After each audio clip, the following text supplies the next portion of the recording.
Boa tarde para você nesse domingo, para mim muito especial, Dia do Pastor. E eu já agradeço de antemão aqui, vou ver se eu consigo responder a todos também que me felicitaram. E eu quero agradecer já de antemão e dizer que esse é um dia muito importante, não só porque é o Dia do Pastor, mas é um dia que me traz grandes recordações. E eu, na minha vida, eu tenho que pedir perdão a Deus por tudo que eu deixei de fazer, por tudo que eu não vi, por tudo que eu não vivi. E há uma música que me toca muito o coração, eu vou tentar cantar sem chorar. Perdoa-me, Senhor. Vamos lá?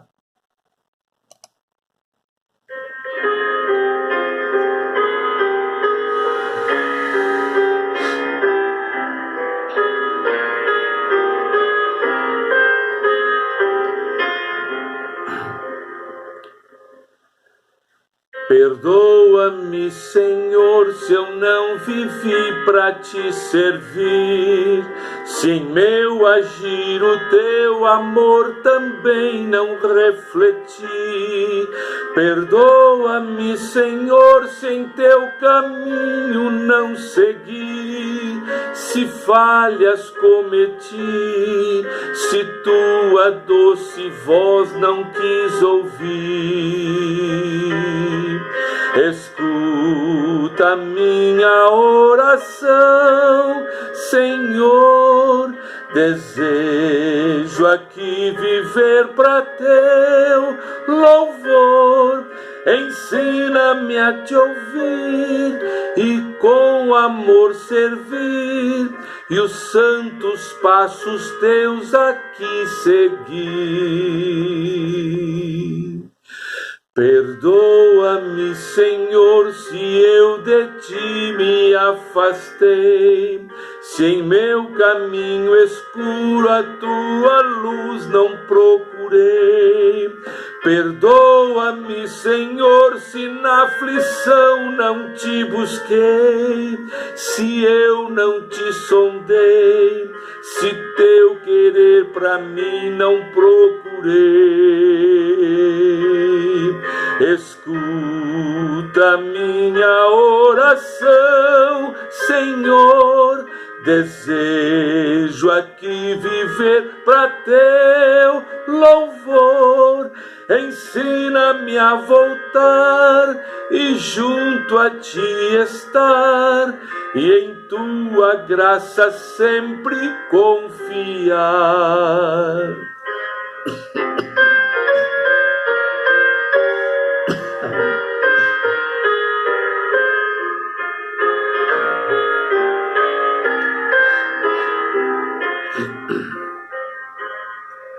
Perdoa-me, Senhor, se frutos eu não produzi, se indiferente a tudo a missão eu não cumpri.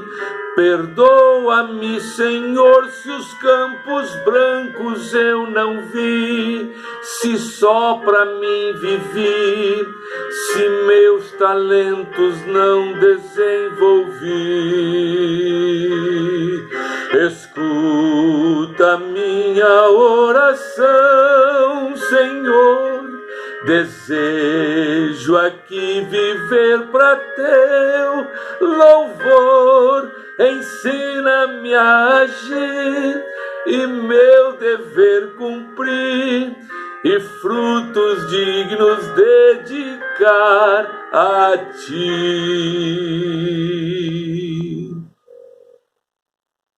Amém. Que essa oração, é oração quase que de culpa, possa ser constante na nossa vida, possa ser uma oração que a gente nunca deixe de fazer, para que Deus perdoe muitas vezes aquilo que deixamos de fazer no ministério.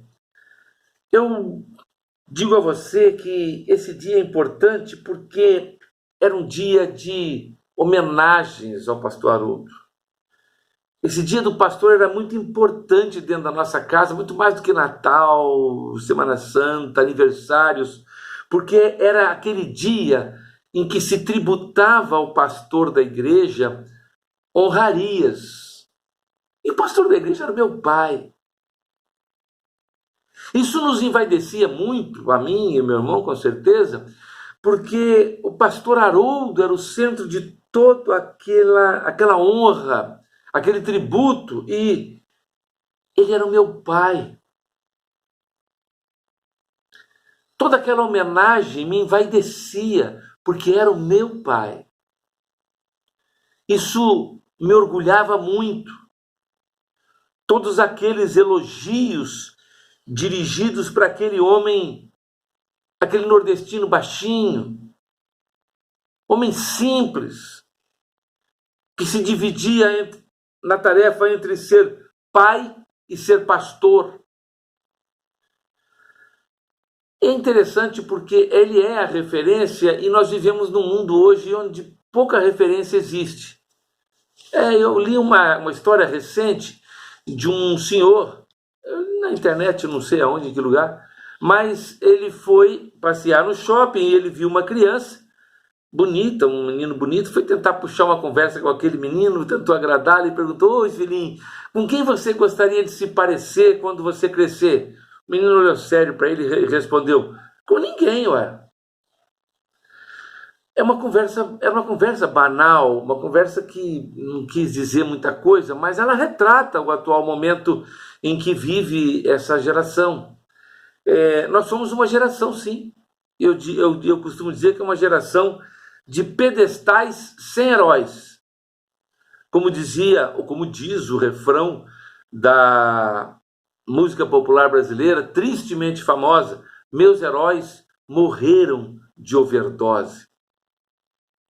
Então nós estamos perdendo os referenciais da nossa vida e já não há estímulos, muitas vezes, para que outros sigam o nosso exemplo. Por isso que é necessário assumirmos o grande desafio de nos tornarmos verdadeiramente, realmente, homens de Deus. E como é que nós podemos fazer isso? Há um exemplo bíblico maravilhoso, de Filipenses 2, 25 a 29. Olha o que Paulo diz a respeito deste homem Epafrodito. "Julguei, todavia, necessário mandar até vós a Epafrodito, por um lado meu irmão, cooperador e companheiro, amigo de lutas, e por outro vosso mensageiro e vosso auxiliar nas minhas necessidades, visto que ele tinha saudades de todos vós e estava angustiado porque ouvistes que adoeceu. Com efeito, ele adoeceu mortalmente. Deus, porém, se compadeceu dele, não somente dele, mas também de mim, para que eu não tivesse tristeza sobre tristeza. Por isso, tanto mais me apresso em mandá-lo, para que, vendo-o novamente, vos alegreis e eu tenha menos tristeza. Recebei-o, pois, do Senhor com toda alegria e honrai sempre a homens como esse." E eu consigo visualizar homens como esse, homens como Epafrodito, líder da igreja de Filipos, mandado pela igreja lá para auxiliar Paulo no seu momento de cativeiro em Roma.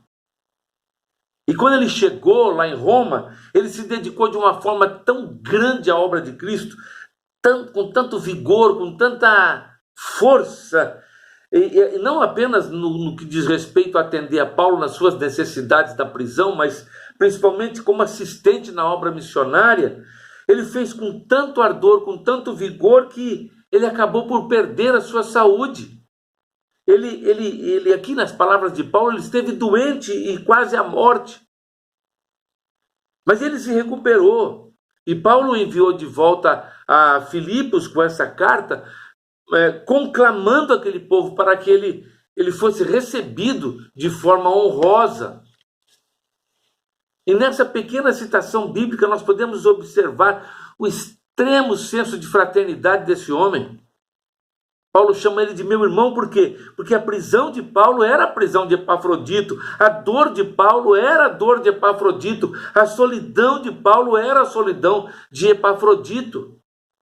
Ele tinha uma disposição incomum para o trabalho, podia se contar com ele em toda e qualquer circunstância, ele se entregava de corpo e alma àquilo que ele se fazia, e isso trazia alegria ao coração de Paulo. que chegou a afirmar lá no versículo 20 que ele jogou com a sua vida. Ele não a teve por preciosa.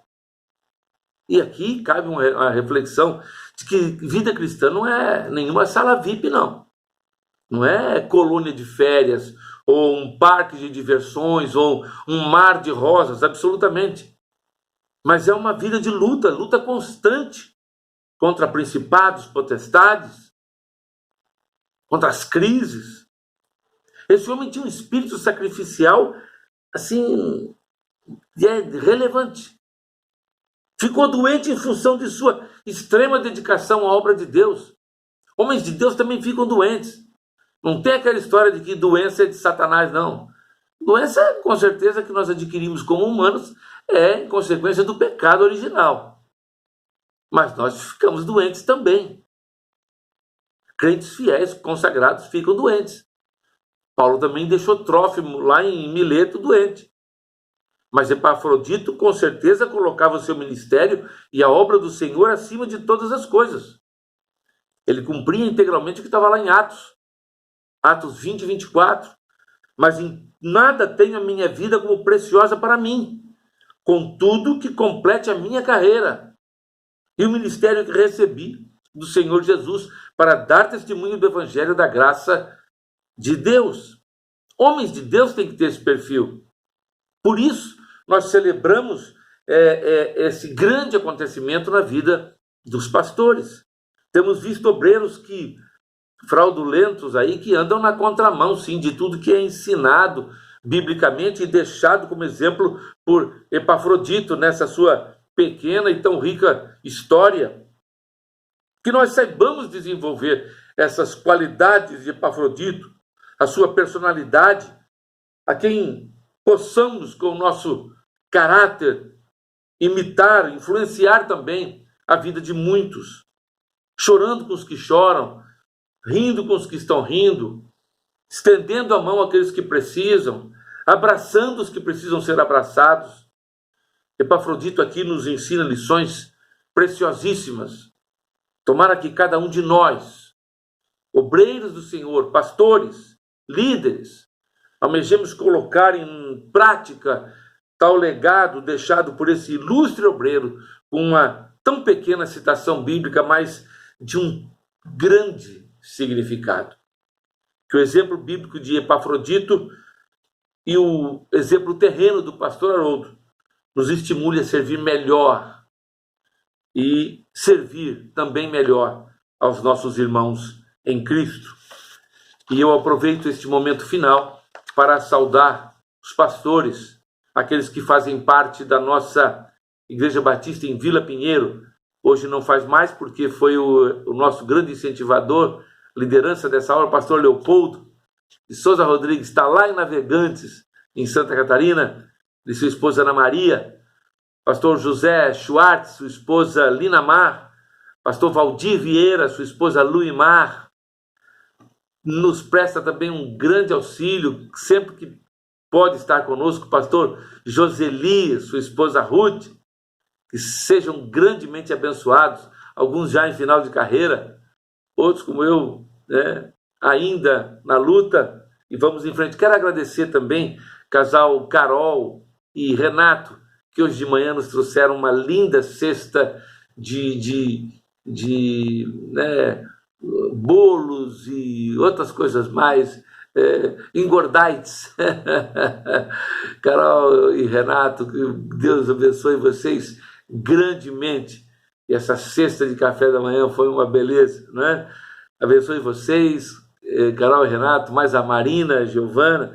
Eu queria agradecer também ao casal missionário, não é pastor, mas faz o trabalho do pastor Juan Carlos e Jacira, lá em Bocana de Minas. Um que está chegando, daqui a pouco está no ministério aí também, já terminou o seu curso de teologia, falta apenas a consagração. A Lampardini, a sua esposa Luciana, e a filha Duda e a netinha, o netinho Samuel. Deus abençoe grandemente vocês. E os demais irmãos aqui da nossa igreja, outros, olha, eu tinha que citar um por um, né? Mas o Emerson e Dani fizeram um vídeo também lindo, maravilhoso, obrigado. Todos botaram mensagens, eu não quero ser injusto aqui e deixar de citar nomes. Toda a igreja, toda a membresia da Igreja Batista em Vila Pinheiro. Deus abençoe vocês grandemente e me dê sempre possibilidade de estar liderando vocês. Isso até quando Deus permitir, não é? Vamos orar?